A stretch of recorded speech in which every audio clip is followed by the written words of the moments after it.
여러분, 이 평범해 보이는 과자 하나로 지금 우리가 겪고 있는 전 지구적인 위기를 설명할 수 있다면 어떠실 것 같으세요? 네, 오늘은 바로 이 아주 단순한 간식을 가지고요. 아주 복잡한 환경 문제를 한번 파헤쳐보려고 합니다. 아니, 이렇게 퍽퍽하고 단순해 보이는 건빵 하나에 사막화라는 이 거대한 위기의 해답이 숨어 있다니 이게 말이 되나요? 도대체 어떻게 그게 가능할까요? 자, 지금부터 그 비밀을 하나씩 하나씩 벗겨보겠습니다. 오늘 저희가 들여다볼 자료가 바로 이겁니다. 이름하여 건빵 목초지 게임. 이게 뭐냐면요. 환경 파괴라는 정말 거대한 문제를 우리 손안에서 아주 그냥 피부에 와닿게 현실적으로 경험하게 만들려고 설계된 그런 시뮬레이션 게임이에요. 이 게임 설명서를 보면요. 진짜 인상적인 문구가 하나 있어요. 바로 이겁니다. 입안의 텁텁함은 사막의 메마름을 대변합니다. 와, 건빵을 삼킬 때 그 퍽퍽한 느낌, 그 물리적인 경험이 곧 땅이 말라가는 감각적인 체험이 된다는 거죠. 정말 기발하지 않나요? 자, 그래서 오늘 우리는 이 게임의 6단계를 쭉 따라가 볼 겁니다. 먼저 건빵이랑 사막이 무슨 상관인지부터 알아보고 게임 규칙은 뭔지, 이익을 얻으려면 어떤 대가를 치러야 하는지, 그러다 보면 황사가 덮쳐오겠죠? 그때 우리는 복구를 할 것인가, 파멸할 것인가, 그 갈림길을 지나서 최종 점수까지 한번 확인해 보겠습니다. 자, 그럼 첫 번째 단계부터 시작해 볼까요?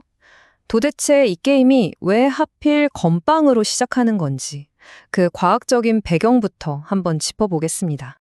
이 게임의 핵심 개념은 바로 사막화입니다. 자, 생각해 보세요. 나무가 사라지면 식물이 내뿜던 수증기가 줄어들겠죠?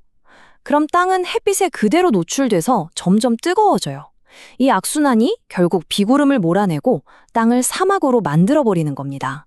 아주 단순해 보이지만 정말 강력한 피드백골인 거죠. 좋습니다. 그럼 이런 과학적인 원리가 게임에서는 어떤 규칙으로 바뀌었을까요? 지금부터는 우리가 직접 플레이어가 됐다고 생각하고 한번 살펴보겠습니다. 자, 게임은요, 36헥타르의 아주 건강하고 풍요로운 숲에서 시작합니다. 그리고 여기 있는 이 건빵 하나가 바로 숲 1헥타르를 의미하는 거예요. 아주 풍요로운 시작이죠? 이렇게 숲이 30헥타르 이상으로 아주 건강한 초기 상태에서는 보시는 것처럼 날씨도 정말 이상적이에요. 풍족한 비가 내릴 확률이 무려 20%나 되고 가뭄은 거의 찾아볼 수가 없죠. 이게 바로 우리가 출발하는 건강한 생태계의 기준점이라고 보시면 됩니다. 게임 한 라운드는 딱 4단계로 아주 간단하게 진행됩니다. 먼저 이익을 위해서 건빵을 먹어요. 그러니까 벌목을 하는 거죠. 그러면 바로 날씨 이벤트가 발생하고 그 결과로 생긴 황사 피해 비용을 내야 합니다. 그리고 마지막으로 숲을 다시 되살리려는 시도를 하게 되는 거고요. 간단하죠? 자, 이제 이 게임의 진짜 심장부로 한번 들어가 보겠습니다. 플레이어는 과연 어떤 선택을 하고 그 선택은 또 어떤 즉각적인 변화를 가져오게 될까요? 매 라운드마다 플레이어는 건빵을 1개에서 5개까지 먹으면서 이익을 얻을 수 있습니다. 더 많은 나무를 베는 셈이에요. 근데 여기서 정말 중요한 건 건빵을 먹는 바로 그 순간 우리가 발 딛고선 이 세상의 기후 조건이 즉시 실시간으로 바뀐다는 겁니다. 그리고 이게 바로 그 결과입니다. 숲이 12헥타르 미만으로 확 줄어들잖아요. 그럼 날씨는 완전히 돌변합니다. 풍족한 비는 이제 신기루 같은 이야기가 되고요. 건조함과 가뭄이 일상이 되어버리는 거죠. 우리가 맨 처음 출발했던 그 풍요로운 세상과는 정말 극명하게 대조되지 않나요? 자, 이제 무분별한 벌목의 청구서가 날아들 시간입니다. 자연은 과연 우리에게 어떻게 그 대가를 직접 물리게 할까요? 숲이 사라지고 땅이 사막으로 변하면 그 흙먼지가 바람을 타고 날아와서 황사를 일으키잖아요? 바로 이 게임에서는 이걸 황사 피해액이라는 아주 구체적인 비용으로, 그러니까 경제적, 건강적 비용으로 플레이어에게 아주 냉정하게 청구합니다. 근데 이 피해 비용을 결정하는 방식이 아주 흥미로워요. 일종의 경매인데요. 당연히 모두가 가장 적은 비용을 내고 싶어 하겠죠? 하지만 규칙상 오직 25%의 플레이어만 성공할 수 있습니다. 그럼 나머지 75%는 어떻게 되느냐? 각자 자기 이익만 쫓다가 결국 모두에게 최악인 5번 결과를 떠안게 되는 거예요. 이게 바로 그 유명한 공유지의 비극을 게임 속에서 완벽하게 보여주는 장치인 거죠. 그리고 그 피해 내용이라는 게 결코 가볍지가 않습니다. 보세요.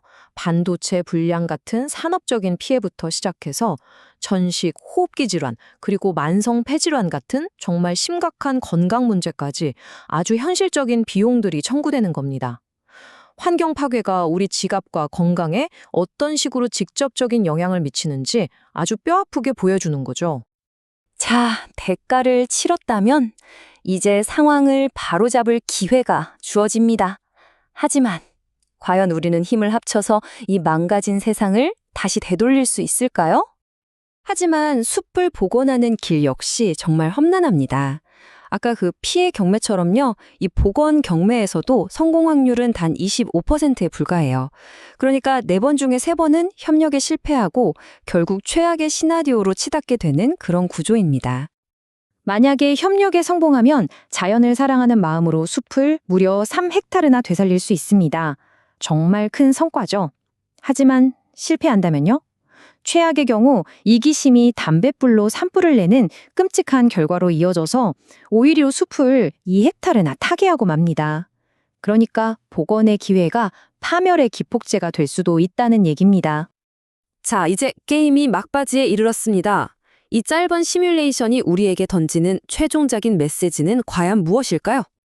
이 게임 설명서에서는요, 숲의 면적이 12헥타르 이하로 떨어지면 경고가 뜬다고 딱 명시하고 있어요. 이게 바로 환경의 티핑 포인트, 우리말로 하면 임계점이라는 겁니다. 한번 이 지점을 넘어서 버리면 이전에 그 건강했던 상태로 회복하기가 거의 불가능해진다는 아주 강력한 경고인 셈이죠. 결국 이 작은 건빵 하나가 우리에게 던지는 메시지는 정말 명확합니다. 눈앞의 이익만 쫓다가는 결국 더 큰 비용으로 돌아온다는 것. 그리고 나의 아주 작은 선택 하나가 우리 공동체 전체에 직접적인 영향을 미친다는 것. 그리고 무엇보다도 함께 힘을 합쳐서 문제를 해결하는 것이 얼마나 중요하면서도 또 동시에 얼마나 어려운 일인지를 뼈저리게 느끼게 해줍니다. 자, 이 게임은 여기서 단순한 시뮬레이션으로 끝이 납니다. 하지만 우리에겐 아주 묵직한 질문 하나를 남기죠. 현실 세계라는 이 거대한 게임판 위에서 지금 우리는 어떤 건빵을 먹고 또 어떤 선택을 내리고 있는 걸까요? 이제는 바로 우리 차례입니다.